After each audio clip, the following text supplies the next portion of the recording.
1,47,610 বর্গ কিলোমিটারের আয়তনের বাংলাদেশ প্রতিদিনই কোটি কোটি টাকার মাদক দ্রব্যের চালান ঢাকা শহরে প্রবেশ করে প্রশাসনের নাকের ডগা দিয়ে। এর সঙ্গে যারা জড়িত তারা শক্তিশালী দলের নেতাকর্মী। তারা মাদকাসক্ত নয়, তারা অর্থে আসক্ত। তাই আসুন আমাদের রক্তের বাঁধন ছেড়ে যারা মাদকাসক্ত হয়েছে তাদেরকে ফিরিয়ে নিয়ে আসার চেষ্টা করি। আসসালামু আলাইকুম প্রিয় বন্ধুরা, আমি আপনাদের সচেতন বন্ধু কাঙ্গালি কবি অদম হাসু। সচেতন করার দায়িত্ব আমার, গ্রহণ করার দায়িত্ব আপনার।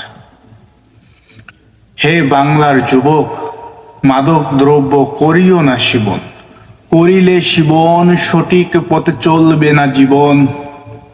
যদি যাও মাদকের পথে তাহলে জীবন আটকে যাবে মাদকের ফাঁদে। মাদকের ফাঁদে পড়ে আজও অনেকেই কাঁদে। মাদক দেহের রক্তের সাথে যায় মিশে, দেহের ভিতরে পরিণত হয় বিষে। অনেকেই বুঝে ফিরে আসে, অনেকের মৃত্যু হয় অবশেষে। আমরা করব না মাদক সেবন, করব না মাদক কারবারি। যারা করবে মাদক কারবারি তাদের মুখে লাগিয়ে দিব চুনকালি। অদম হাসু বলে মোরা সর্বকালের শ্রেষ্ঠ বাঙালি।